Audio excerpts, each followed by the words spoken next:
So పొత్తుల మీద అయితే మీ మీ అభిప్రాయం అయితే పొత్తు కుదిరే అవకాశం లేదు, మోడీ గారికి పూర్తిగా ఇష్టం లేదనేది మీ అభిప్రాయం? అస్సలు ఇష్టం లేదు. పొత్తు గనక కుదరడానికి అవకాశాలు చాలా తక్కువ. రైట్.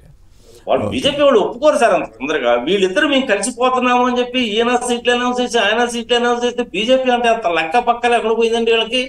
పొత్తు అంటే ఒక టాక్ అయితే వచ్చింది కదా, కాదు ఒక ప్రచారం, నిజమో ఒకటితో నాకు తెలియదు, I may be right, I may be wrong,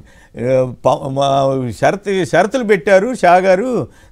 దాని ప్రకారం ఏంటంటే మొదటి 2 ఏళ్ళు సీఎం క్యాండిడేట్ కింద డిక్లేర్ చేయాలి పవన్ కళ్యాణ్ని, ఆ తర్వాత 1 ఇయర్ బీజేపీ క్యాండిడేట్ని డిక్లేర్ చేయాలి, ఆ తర్వాత తెలుగుదేశం తీసుకోవాలి, అప్పుడే తెలుగుదేశాన్ని నమ్ముతాను తప్ప ఇంకోటి కాదు అని ఒక కండిషన్ పెట్టారని. అలాగే 50 నుంచి 65 70 సీట్లు ఈ జనసేనకి బీజేపీ కలిపి ఇవ్వాలి అని కాస్త చంద్రబాబుని ఇరకాటంలో పెట్టే కండిషన్లు పెట్టారని కూడా ఒక టాక్ వస్తుంది. ఏంటి అవన్నీ కూడా టాకులే సార్, అంతకంటే ఏం లేదు. నేను నాకు అక్కడ ఆ ప్లేస్ లో ఉన్న ప్రధానమైన వ్యక్తిని నేను ఫోన్ చేసి అడిగితే చెప్పాడు కదా, పేరు చెప్పడం అన్నది ఆయన రిక్వెస్ట్ చేశాడు కాబట్టి నేను చెప్పడం లేదా పేరు కూడా చెప్పాను. Is a very reliable person. 5 సంవత్సరాల నుంచి ఆయన బీజేపీ తోటి ఉన్నాడు. అంటే అసలు ఇంత దాకా చర్చలు జరగలేదంటారా? అసలు చర్చలు లేవు, పాడు పచ్చి బదులు పిన్నప్పుడు ఏమి లేదు. మరి ఎందుకు కాదు? అమిత్ షా గారే బతిమలాడుతున్నారని ఆయన ఆంధ్రప్రదేశ్ రాధాకృష్ణ కలిసి కూర్చుని ఒక వంట జనం మీద వదిలేరు కదా.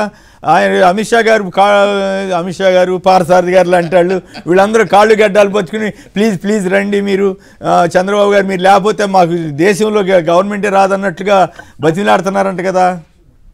ఆ పని చేసింది అక్కడ ఉన్నటువంటి 4 సార్, కనక మెడల్ గారు వాళ్ళు వీళ్ళు అందరూ కలిసి 15 రోజుల నుంచి అదే పనికి వాళ్ళని షంటేస్తా ఉంటే చలో ఆనలైజ్ చేయమని చెప్పి చెప్పాడంట.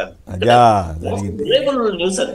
సరే అట్లయితే రైట్. రాంబాబు నేను చూసింది లేదు. చివరికి వీళ్ళు ఎలాంటి పనులు చేస్తారంటే ఆ చంద్రబాబు నాయుడు గారికి ఇష్టం లేదండి అసలు, కానీ మోడీ గారే రమ్మంటున్నారు, అమిత్ షా గారు అసలు మీరు ఎంత తొందరగా వస్తే అంత మంచిది అన్నారని చెప్పి చెప్తారన్నమాట.